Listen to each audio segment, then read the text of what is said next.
A very warm welcome to all my students.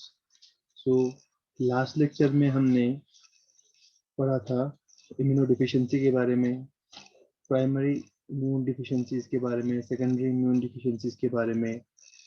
Then उसके बाद हमने प्राइमरी इम्यून डिफिशिएंसी में डिटेल में पढ़ा था और क्यों राइज होता है, और मेनली हमने डिफेक्ट्स इन स्टेम सेल्स, अगर स्टेम सेल्स में डिफेक्ट हुआ तो कौन कौन से डिजीज डेवलप होते हैं, जैसे कि SCID है या ADA है या एटैक्सिया है या विस्कॉट एल्ड्रिच सिंड्रोम है, वो हमने पढ़ा, डिस्कस किया था।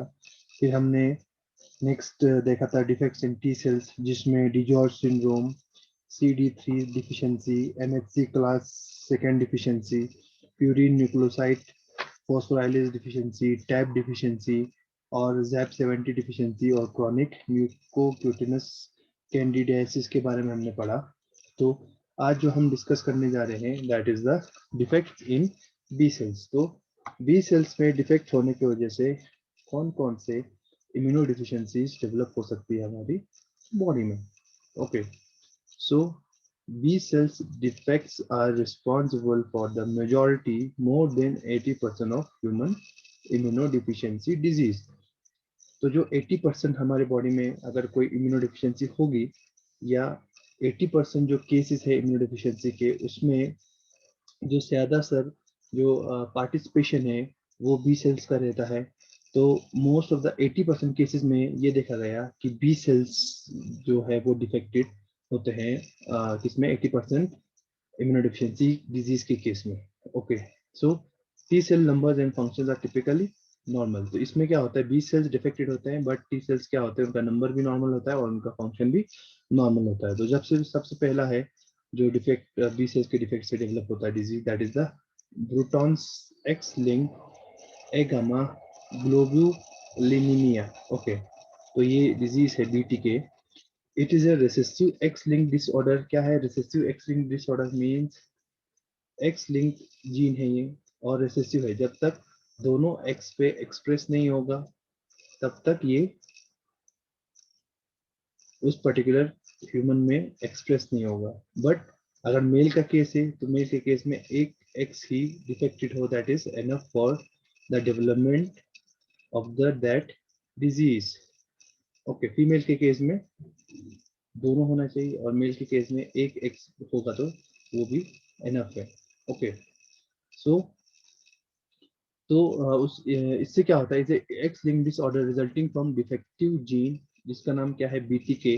BTK जीन्स क्या होता है, डिफेक्टिव होता है, जो क्या इनकोड करता है, जो एक एंजाइम है उसको इनकोड करता है, दैट इज द ब्रूटॉन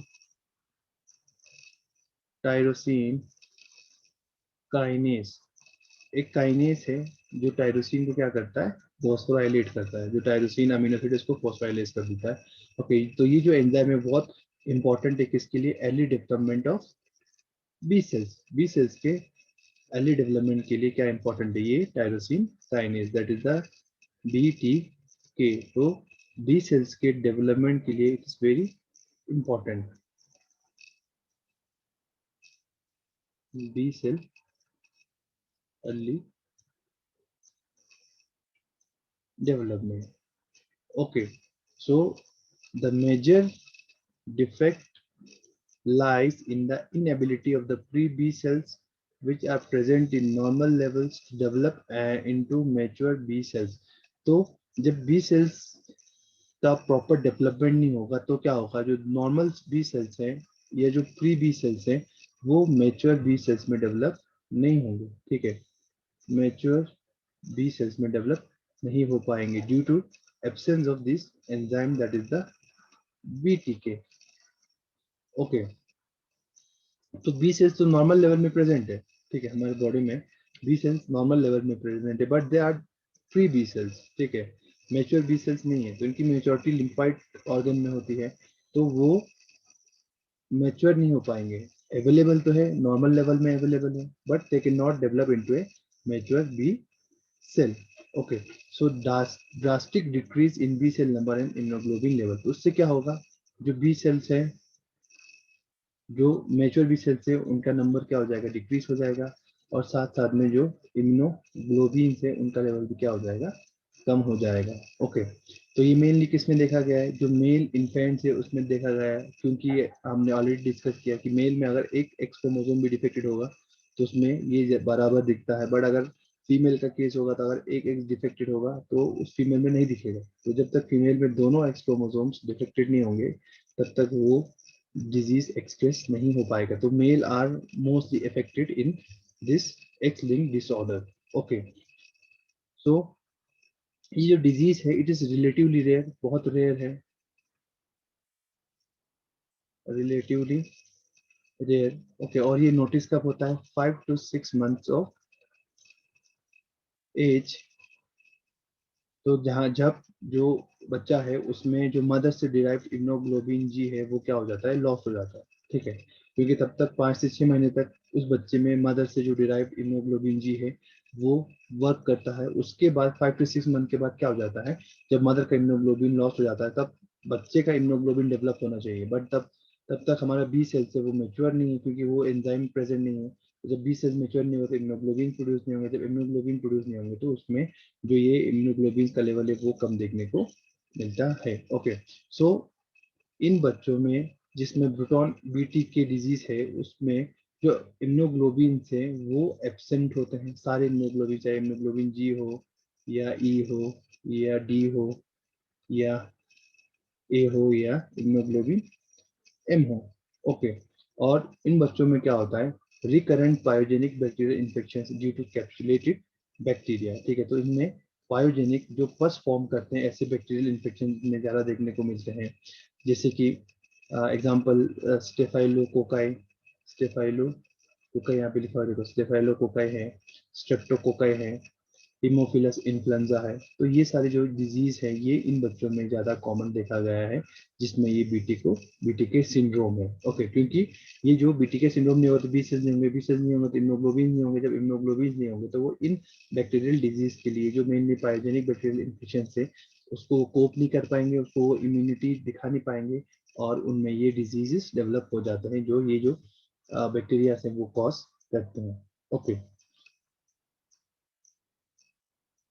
अब नेक्स्ट है that is the common variable immune deficiency या सीवीआई या सीवीआईडी या जिसको बोलते हैं लेट ऑनसेट हाइपोगामा ग्लोब्यूलिनीमिया। ठीक है, ये क्या था, ब्रूटॉन एक्स लिंक था, ये late onset hypogammaglobulinemia. Okay, तो इसमें क्या होता है, this disease is characterized by failure of maturation of B cells into antibody secreting cells. तो इसमें भी सेम है, जो बी सेल्स हैं वो क्या हो जाता है, वो एंटीबॉडीज प्रोड्यूस नहीं कर पाते, या जो मेचुरेशन बी सेल्स है वो मेच्योर तो हो जाते हैं, बी सेल्स मेच्योर तो हो जाते हैं, दे गेट मेच्योर, बट जो मेच्योर बी सेल्स है it do not develop into दो cells which produce immunoglobulin.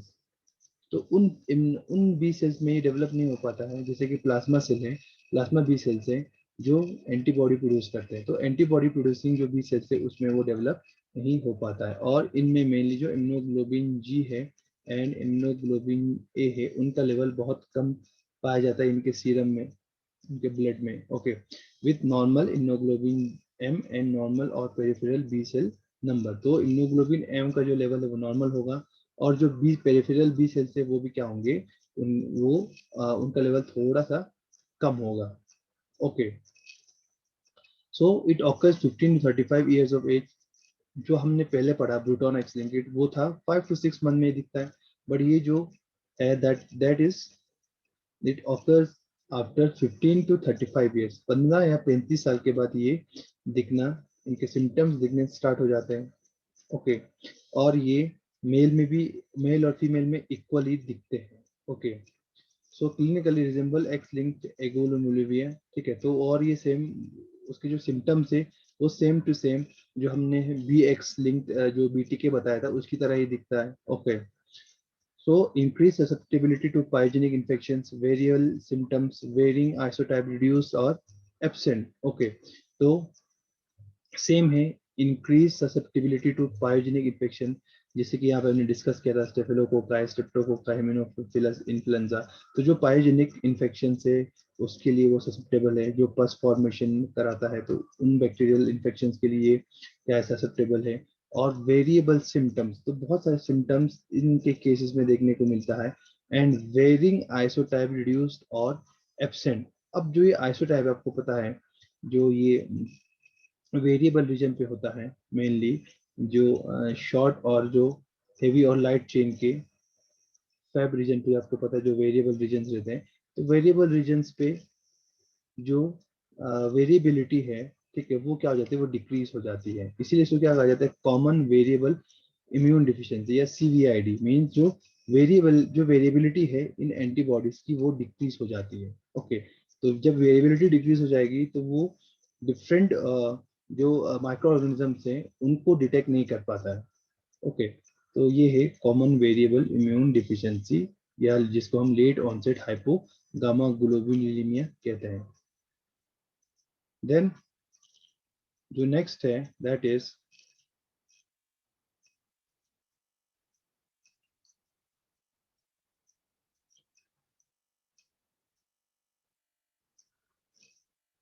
Immune deficiency with hyper immunoglobin M. तो आपको नाम से पता चल रहा है हाइपर इम्यूनोग्लोबिन एम का मतलब क्या है, कि वहां पे जो इम्यूनोग्लोबिन एम का लेवल है वो क्या होगा, ज्यादा होगा। Okay, immune deficiency with hyper immunoglobin M. Immunity तो उसकी कमजोर होगी, साथ साथ में जो इम्यूनोग्लोबिन एम है वो हाईली एक्सप्रेस होगा इस सिंड्रोम के केस में, जिसको हम hyper immunoglobin M deficiency syndrome कहते हैं। Okay, so this disease is characterized by an increased level of immunoglobin M. ठीक है, इसका मतलब इम्यूनोग्लोबिन एम का लेवल क्या होगा, ज्यादा होगा, associated with a deficiency of immunoglobulin G। Immunoglobulin का लेवल ज्यादा होगा, बट जो इम्यूनोग्लोबिन जी है उसका लेवल क्या होगा, उसका लेवल कम होगा। इसका इम्यूनोग्लोबिन ए का लेवल क्या होगा, ज्यादा होगा इम्यूनोग्लोबिन एम का लेवल, और इम्यूनोग्लोबिन जी का लेवल क्या होगा, उसका लेवल कम होगा। तो ओके, तो ये कैसे होता है, तो ये मेनली एक जीन है जो मैंने CD40 जो लिगेंड है, ठीक है, ये लाइक दिस सेल है। तो CD40 जो लिगेंड है जो सेल के ऊपर प्रेजेंट रहता है उसकी कमी की वजह से होता है। ये जीन, फॉर एग्जाम्पल एक जीन है जो इस CD40 को एक्सप्रेस करता है, तो वो जीन में डिफेक्ट्स होने की वजह से CD40 नहीं फॉर्म होता है। जब CD40 फॉर्म नहीं होगा, जिसको हम CD154 भी बोलते हैं, तो ये सेल मेम्ब्रेन के ऊपर एक्सप्रेस नहीं होता है। अब जब ये एक्सप्रेस नहीं होता तो क्या होगा, देखो, as a result the isotype switch does not occur normally. तो आपको पता है आइसोटाइप स्विच किसको बोलते हैं, अगर इम्यूनोग्लोबिन एम प्रोड्यूस हो रहा होगा तो अगर आइसोटाइप स्विचिंग होता है या इम्यूनोग्लोबिन स्विचिंग होता है तो एंटीबॉडी स्विचिंग होता है, तो इससे क्या होता है, इम्यूनोग्लोबिन एम के साथ साथ इम्यूनोग्लोबिन जी का प्रोडक्शन भी वहां पे हो जाता है, दूसरे इम्यूनोग्लोबिन का प्रोडक्शन हो जाता है। तो ये जो क्लास स्विचिंग है वो नहीं हो पाता है किसमें, इस केस में जहाँ पे CD4 जो लिगेंड है वो एब्सेंट होता है। Okay, and the individuals with this defect produce high level of immunoglobin M. तो जिसमें ये CD40 लिगेंड प्रेजेंट नहीं होगा तो उनमें क्या होता है, उनमें जो इम्यूनोग्लोबिन है उसका लेवल तो ज्यादा होता है, इम्यूनोग्लोबिन एम ज्यादा प्रोड्यूस होता है, but are deficient in B cell that produce immunoglobin G. और उन सेल्स में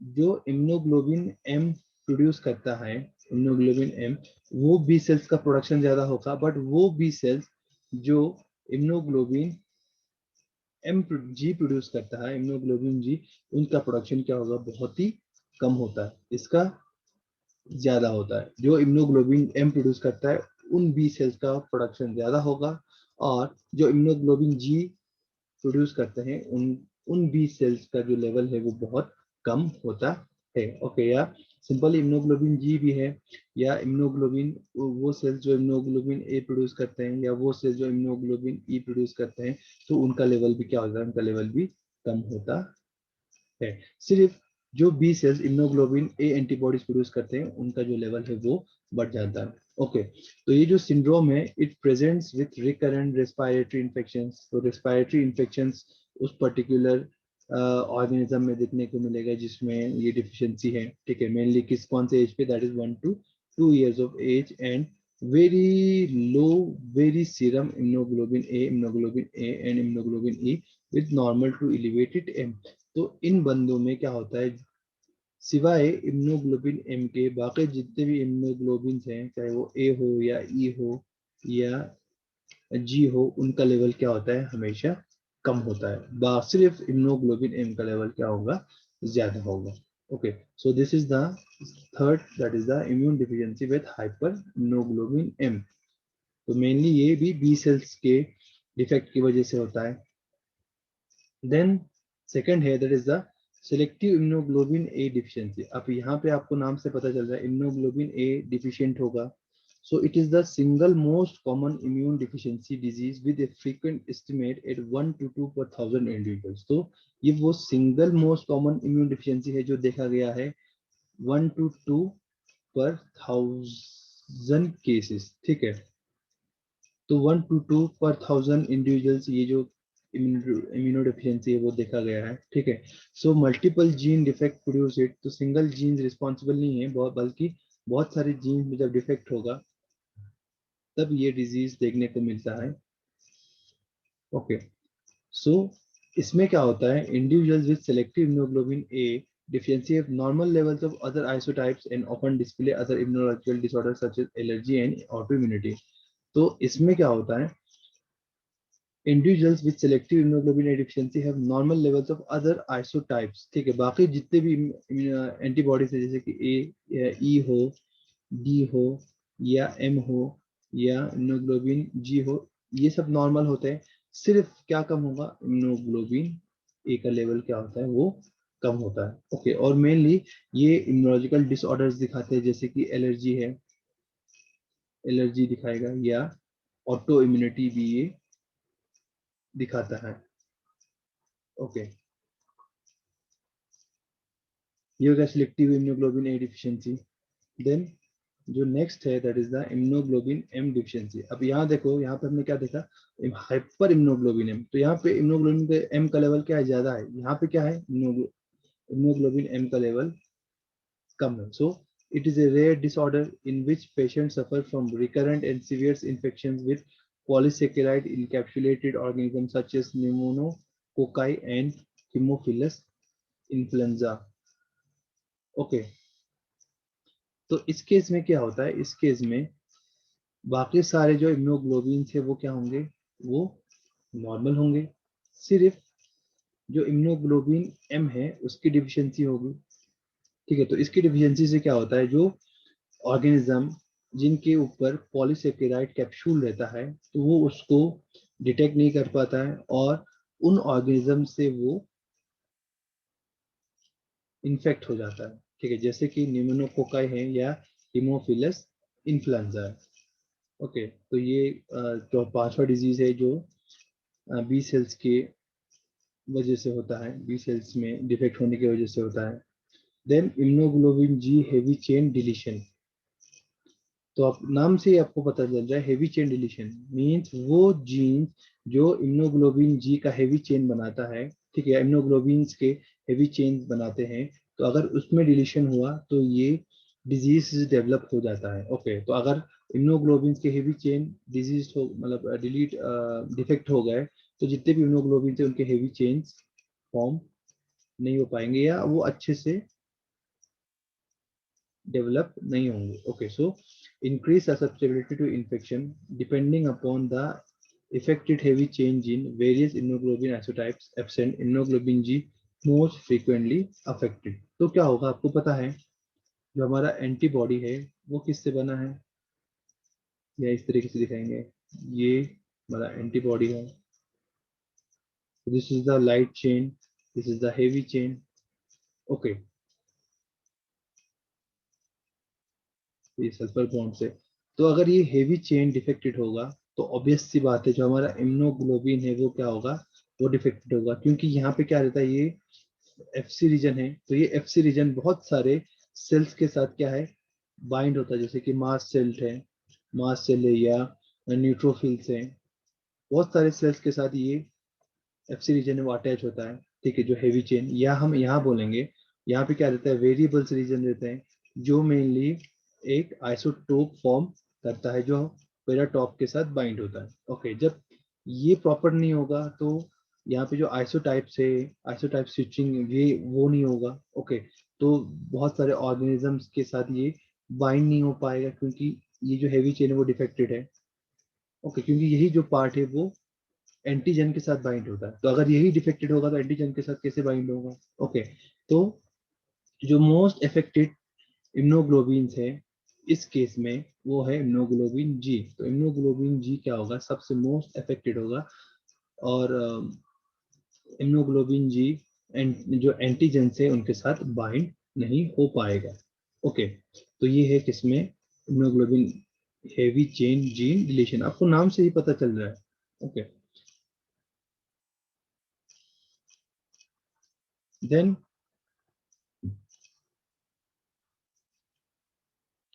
दूसरा है कप्पा चेन डिफिशियंसी। ठीक है, सो कप्पा चेन आपको ये भी पता है, डिक्रीज और absent immunoglobin contains one C chains and little और no effect on susceptibility of the infection.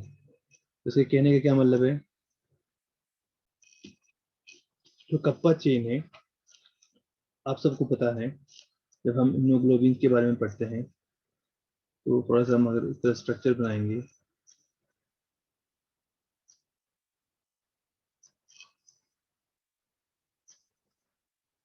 Like थोड़ा अच्छे से डायग्राम बनाएंगे,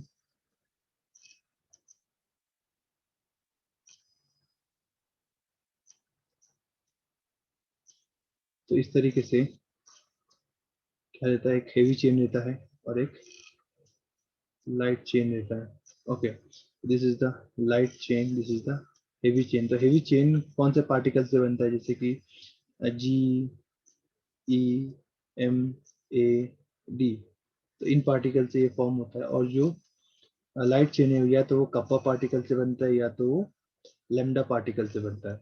ओके, तो इसमें दो रीजन होते हैं, एक वेरिएबल रीजन है, कांस्टेंट रीजन। ओके, तो जो कप्पा चेन डिफिशियंसी है वो किसकी डिफिशियंसी की वजह से होता है, it is a deficiency due to the decrease of absent of immunoglobin containing one C chain. तो ये जो कांस्टेंट चेन है, लाइट चेन, ये क्या होगा, डिफिशिएंट होगा मेनली किसमें, कप्पा पार्टिकल्स में। ठीक है, तो जब भी इम्यूनोग्लोबिन फॉर्म होता है, आपको पता है इम्यूनोग्लोबिन जब भी फॉर्म होंगे तो ये कप्पा भी हो सकता है या लेमडा भी हो सकता है। और ये अगर जी होगा तो हीमोग्लोबिन जी, अगर ई होगा तो हीमोग्लोबिन ई, एम होगा तो एम, एन ए होगा तो हीमोग्लोबिन ए, और डी होगा तो हीमोग्लोबिन डी। और यहाँ पे या तो कप्पा हो सकता है ये वाला, या तो लिम्डा हो सकता है। तो मेनली वो जो कप्पा पार्टिकल जो इम्यूनोग्लोबिन फॉर्म होंगे जो कप्पा पार्टिकल से मिलके, तो उनमें डिफेक्ट होगा, और मेनली जो ये कांस्टेंट रीजन है वो थोड़ा सा डिफेक्टेड होगा।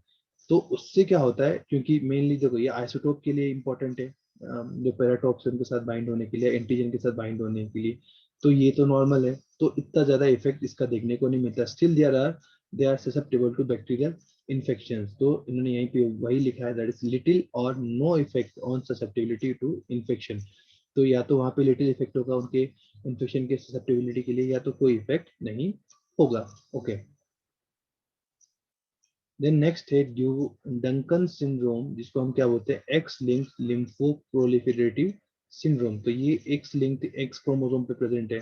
सो it was originally observe in 6 maternally related males of the Duncan family. तो सबसे पहले किसमें ऑब्जर्व किया गया, 6 मेंबर्स में जो एक ही फैमिली से बिलोंग करते थे। उन फैमिली का नाम क्या था, डंकन फैमिली था, इसीलिए इनका नाम क्या रखा गया, इस डिजीज का नाम डंकन सिंड्रोम।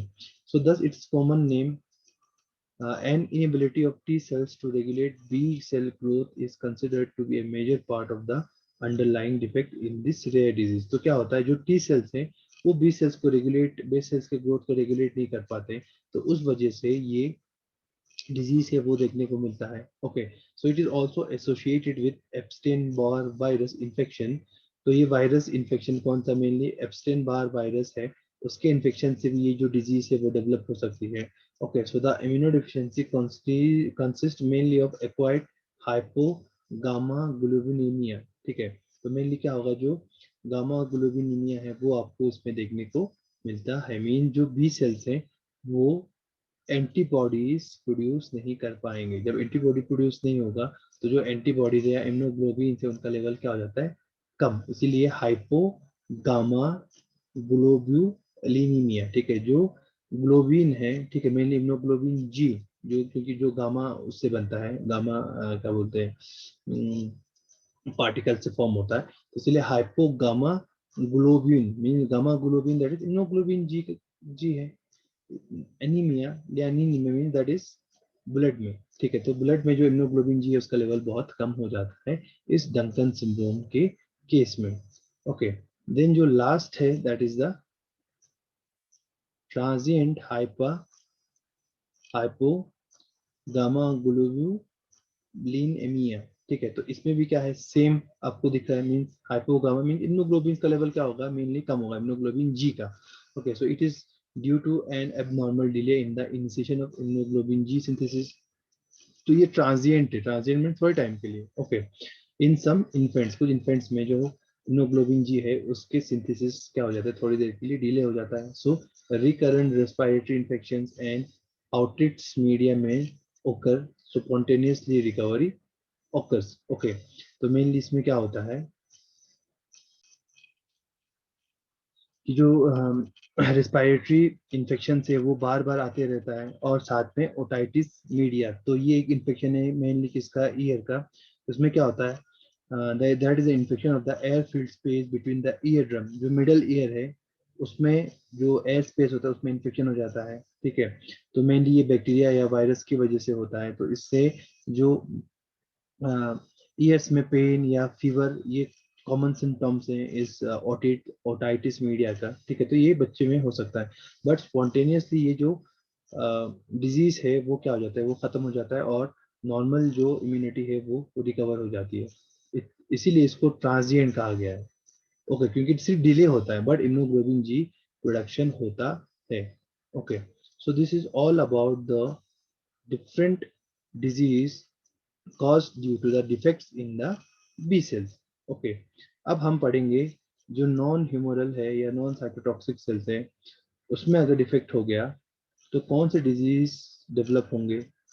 तो जो सेल्स हैं इम्यूनोग्लोबिन और टी सेल्स के अलावा, दैट इज द फेगोसाइट्स और नेचुरल या नेचुरल किलर सेल्स है। ओके, सो इम्यूनोडिफिशियंसी में also result from defects in non lymphocytic cells such as phagocytes, basophils and neutral killer cells, ठीक है, जो फेगोसिटिक सेल्स है अगर उनमें भी डिफेक्ट हुआ, या जो बेसोफिल्स है उनमें डिफेक्ट हो गया, या नेचुरल किलर सेल्स है अगर उनमें डिफेक्ट हो गया, these are all phagocytic cells, तो उससे भी इम्यूनोडिफिशियंसी आपके बॉडी में डेवलप हो सकती है। Okay, so defects in phagocytes are significant because their key role in both humoral and adaptive immune response, क्योंकि जो ये अगर फेगोसाइट्स में डिफेक्ट होगा तो इनके बहुत सारे रोल्स है, सिग्निफिकेंट रोल, जो मेनली ह्यूमरल और एडाप्टिव इम्यून रिस्पॉन्स में ये पार्टिसिपेट करते हैं, तो उसमें आपको डिफेक्ट देखने को मिलेगा। ओके, सो जो मेन डिफेक्ट है वो क्या होगा, the defect affect their ability to phagocytes organism and their interaction with other cell type, तो वो फेगोसाइटोस नहीं कर पाएंगे जो, और जो बैक्टीरिया है उसको, और उनका जो इंटरेक्शन है दूसरे सेल्स के साथ नहीं हो पाता है। ओके, सो ये डिफेक्ट्स हैं इनमें देखने को मिलते हैं, तो हम एक एक करके देखते हैं कौन कौन से डिफेक्ट्स इसमें होगा। ओके, तो जो पहला डिजीज है जो which is caused by the defect in the non lymphocytic cell, that is the chronic granulomatous disease, GCD इसको कहा जाता है। तो इस डिजीज में क्या होता है, तो जो फाइनल स्टेप है किलिंग का, that is the ingested organism जब डाइजेस्ट हो जाता है by the process of phagocytosis, तो वो किस में चले जाते हैं आपको पता है, वो लाइसोसोम में चले जाते हैं, और वहां पे उनका डाइजेशन होता है या उनका डिस्ट्रक्शन होता है। तो वो जो लास्ट पाथ है वो क्या होगा, वो डिफेक्टेड होगा। जब वो डिफेक्टेड होगा तो इसका मतलब क्या है, जो माइक्रो ऑर्गेनिज्म उसका इनगल्फमेंट तो हुआ, बट वो सेल के अंदर जाके, फेगोसिटिक सेल के अंदर जाके वो सरवाइव करेंगे। ओके, और मेनली जब वो सरवाइव होंगे तो वो सेल के अंदर क्या फॉर्म करेगा, ग्रेन्युलोमा वो सेल के अंदर फॉर्म करता है। Okay, so defect in the genes associated with chronic granulomatous disease result in defective enzymes and other microbicidal molecules. जब डिफेक्ट होगा किसमें, जो जीन जो रिस्पॉन्सिबल है किसके लिए, ये जो सेल्स को डाइजेस्ट करते हैं, ठीक है, उनको खत्म डिस्ट्रॉय करते हैं, अगर उस पाथवे में कोई डिफेक्ट होगा तो उससे बहुत सारे एंजाइम्स क्या होंगे, वो डिफेक्टिव होंगे, और जो माइक्रोसीडियल मॉलिक्यूल्स है वो डिफेक्टेड होंगे, जैसे कि टॉक्सिन है, टॉक्सिक ऑक्सीजन मेटाबोलाइट्स है, वो डिफेक्टेड होंगे, ठीक है, जो मेनली कहाँ पे इन्वॉल्व रहते हैं, मेनली डिस्ट्रक्शन में इन्वॉल्व रहते हैं और डिग्रेडेशन में इन्वॉल्व रहते हैं, किसके, जो इंजेस्टेड ऑर्गेनिज्म है, जिस ऑर्गेनिज्म को, माइक्रो ऑर्गेनिज्म को उन्होंने इंजेस्ट किया है, उनके डिस्ट्रक्शन में जो एंजाइम्स या जो भी मॉलिक्यूल रिस्पॉन्सिबल है वो डिफेक्टेड होंगे। जब वो डिफेक्टेड होंगे तो क्या होगा, तो वो उस पर्टिकुलर ऑर्गेनिज्म को डिस्ट्रॉय नहीं कर पाएंगे। Okay, so increase susceptibility to infection, specially staph aureus, Salmonella, enteric, typhimurium, Serratia, marcescens, ठीक है, तो ये जो कुछ इन्फेक्शन है या कुछ माइक्रोब्स हैं, तो उन माइक्रोब्स के लिए उस पर्टिकुलर ह्यूमन में ज्यादा जो ससेप्टिबिलिटी है वो देखी गई है, क्योंकि ये जो डिजीज है वो तो इनगलत तो हो जाएंगे, फेगोसाइट तो हो जाएंगे, बट वो सेल के अंदर वो सरवाइव करेंगे, इनका डिस्ट्रक्शन नहीं हो पाएगा, तो उसको क्या बोलते हैं, क्रॉनिक ग्रेन्युलोमेटस डिजीज। और साथ साथ में जब वो सरवाइव होंगे तो उनके अंदर ग्रेन्युलोमा फॉर्म होगा। ओके,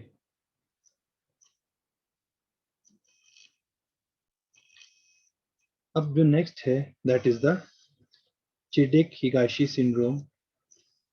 सो ये जो डिजीज है it's an autosomal recessive disease. Autosomal mean autosome पे प्रेजेंट होगा, और क्या है, रिसेसिव है। रिसेसिव मीन जब तक दोनों क्रोमोसोम्स ऑटोसोम्स डिफेक्टेड नहीं होंगे तब तक वो जीन एक्सप्रेस नहीं होगा, वो डिजीज एक्सप्रेस नहीं होगा। अगर इस तरीके से होगा तो it will be a carrier not a affected person. Okay, so autosome पे प्रेजेंट है ये, and characterized by abnormal giant granules and organelles in the cell. तो इसके जो कैरेक्टराइजेशन है वो क्या है, एबनॉर्मल giant granules, जो ग्रेन्यूल्स हैं वो क्या होंगे, वो बहुत बड़े होंगे, ठीक है, और साथ साथ में जो ऑर्गेनेलीज है सेल्स के अंदर वो भी क्या होंगे, वो भी बड़े होंगे।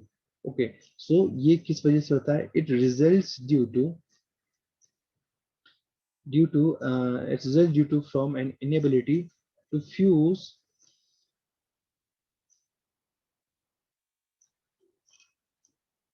Lysosome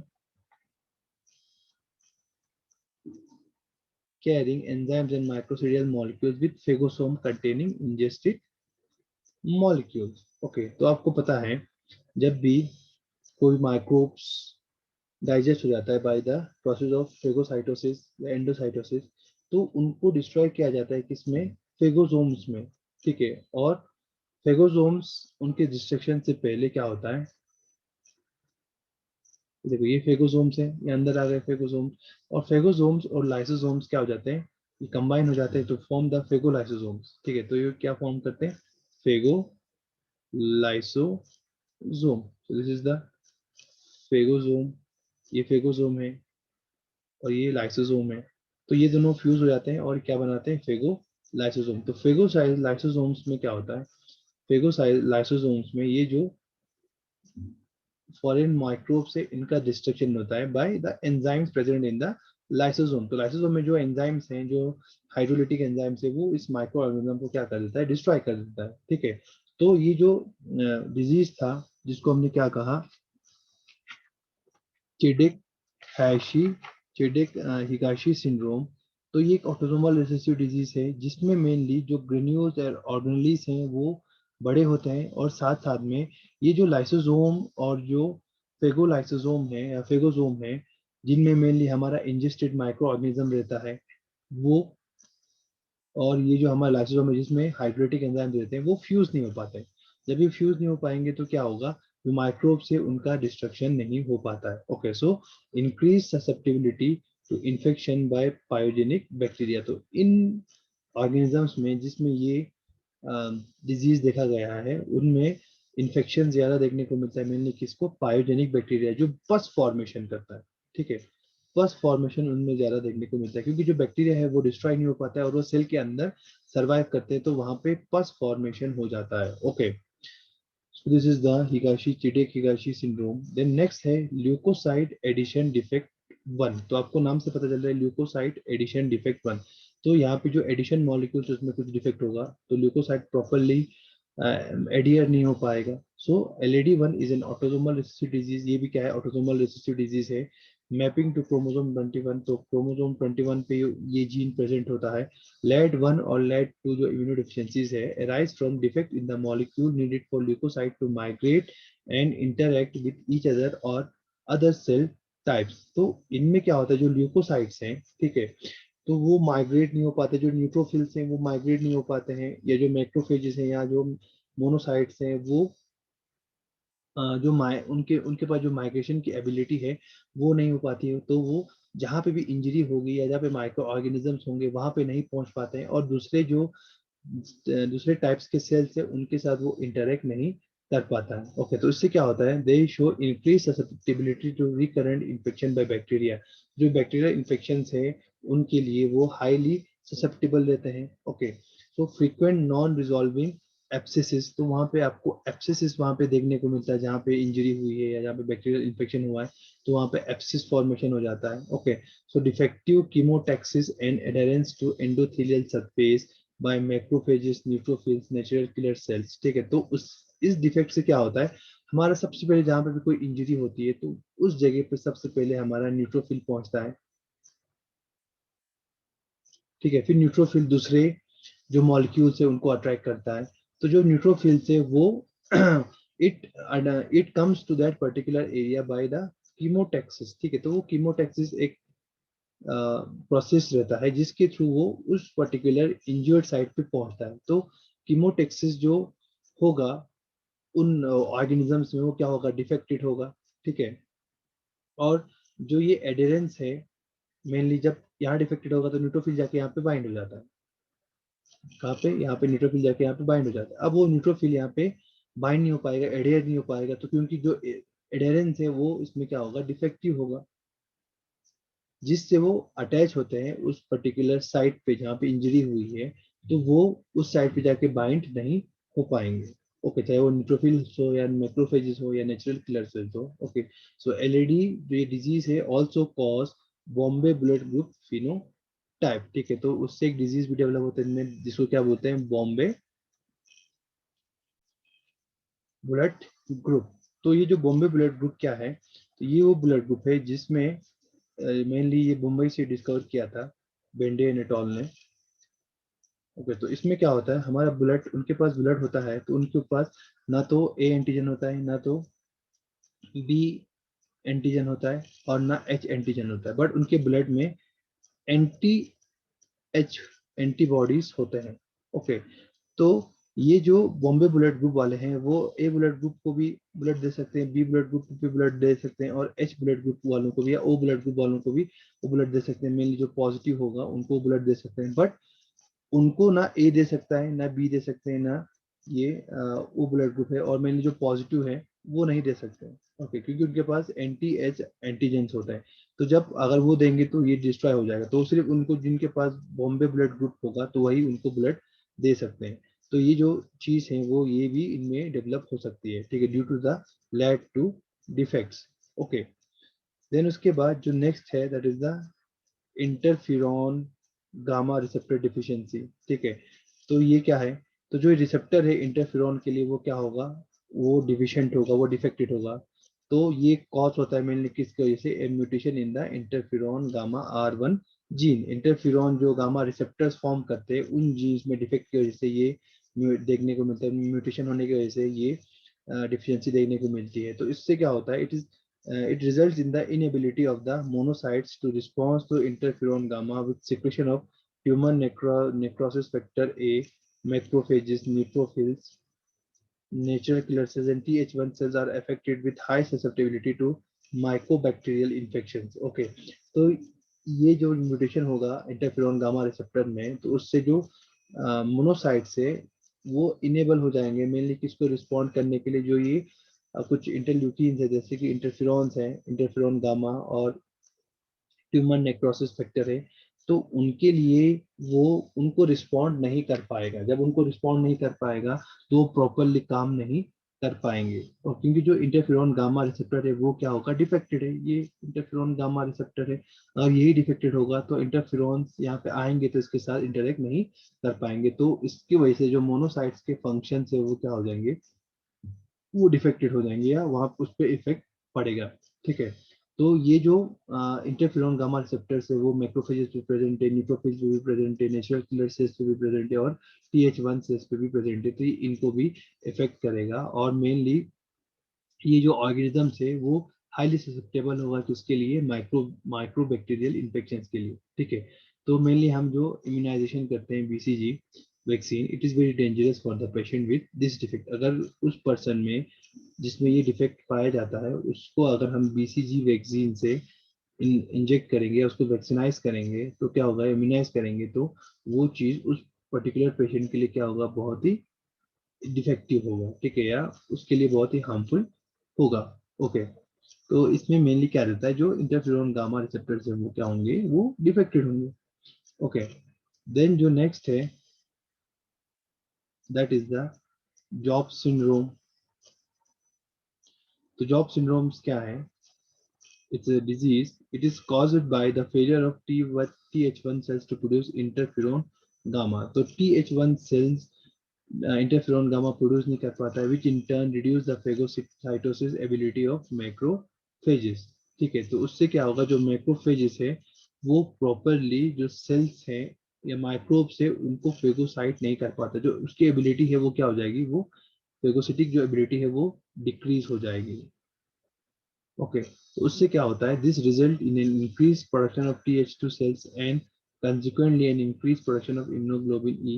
All these in turn causes increased production of histamine that prevents inflammation and chemotaxis। ठीक है, तो जब इंटरफेरोन गामा प्रोड्यूस नहीं होगा तो मैक्रोफेजेस, ये मैक्रोफेजेस है वो फेगोसाइट नहीं कर पाएगा, जब फेगोसाइट नहीं कर पाएगा तो क्या होगा, TH2 का जो कंसेंट्रेशन है वो हाई हो जाएगा। ठीक है, और साथ साथ में जो इम्यूनोग्लोबिन जी है उसका प्रोडक्शन भी क्या हो जाएगा, इंक्रीज हो जाएगा।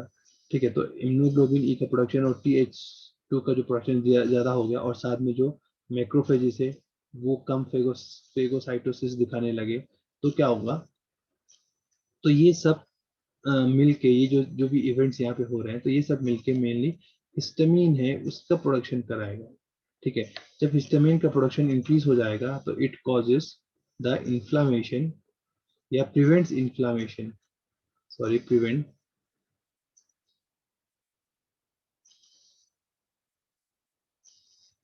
It prevents inflammation, prevent inflammation and chemotaxis. तो ये जो चीजें हैं, इन्फ्लामेशन ये नहीं होगी, और दूसरा जो कीमोटैक्सिस है वो नहीं हो पाएगा। Okay, so therefore the patient suffers from multiple large cold staphylococcal abscesses containing large quantities of pus occurring repeatedly on the skin and in various organs as well as asthma। ठीक है, तो उस person में जो इस disease से सफर करेगा तो उसमें मल्टीपल, एक तो मल्टीपल लार्ज कोल्ड स्पाइलोकोकल एब्सेस वहां पे डेवलप होगा बॉडी के ऊपर, इस तरीके से पस फॉर्मेशन या एब्सेसिस वहां पे आपको देखने को मिलेंगे उसके बॉडी के ऊपर, जो क्या है, मल्टीपल बहुत सारे होंगे और लार्ज होंगे और कोल्ड होगा। ओके, मेनली किससे, कौन कॉज करता है, स्टेफाइलोकोकस। ओके, और रिपीटेडली स्किन पे ये देखने को मिलता है इस इन्फेक्शन में, और साथ साथ में बॉडी के ऊपर जो एसिस्मा है, that is the allergy, skin allergy, वो भी आपको देखने को मिलती है किसमें, इस जॉब सिंड्रोम के केस में। देन इसके बाद जो नेक्स्ट है immunodeficiency, that is the myeloperoxidase deficiency। So this disease is associated with the deficiency of myeloperoxidase that is essential for the production of hypochlorite a microbacterial agent। ठीक है, तो ये जो डिजीज है माइलोपेरोक्सिडेज, तो ये किस वजह से होता है, तो मेनली ये जो डिजीज है वो एसोसिएट है किसके साथ, डिफिशियंसी ऑफ माइलोपेरोक्सिडेज। ठीक है, तो ये माइलोपेरोक्सिडेज की जब कमी होगी तब ये डिजीज डेवलप होगा। तो ये माइलोपेरोक्सिडेज किसके लिए एसेंशियल है, it is essential for the production of hypochlorite. तो हाइपोक्लोराइड के प्रोडक्शन के लिए इंपॉर्टेंट है, which is a microbacterial agent. तो मेनली जो माइक्रोब्स है उसको डिस्ट्रॉय करने के लिए ये हाइपोक्लोराइड इंपॉर्टेंट है, और हाइपोक्लोराइड के प्रोडक्शन के लिए ये माइलो परऑक्सीडेज इंपॉर्टेंट है। और जब ये माइलो परऑक्सीडेज ही नहीं होगा तो हाइपोक्लोराइड का वहाँ प्रेजेंट नहीं होगा। जब हाइपोक्लोराइड प्रेजेंट नहीं होगा तो वहाँ पे माइक्रोबिसिडियल एजेंट्स नहीं होंगे, तो जिसकी वजह से जो माइक्रोब डिस्ट्रक्शन है उसमें हिंड्रेंस होगी, या माइक्रोब जो डिस्ट्रॉय किए जाते हैं एक फेगोसिटिक सेल्स में वो प्रॉपरली नहीं होगा। Okay, so this is all about the B cell defect in the B cell and the phagocyte and natural killer cells. In the next lecture, we will discuss the defect in the complement system and secondary immune deficiencies and its diagnosis and investigation. Thank you.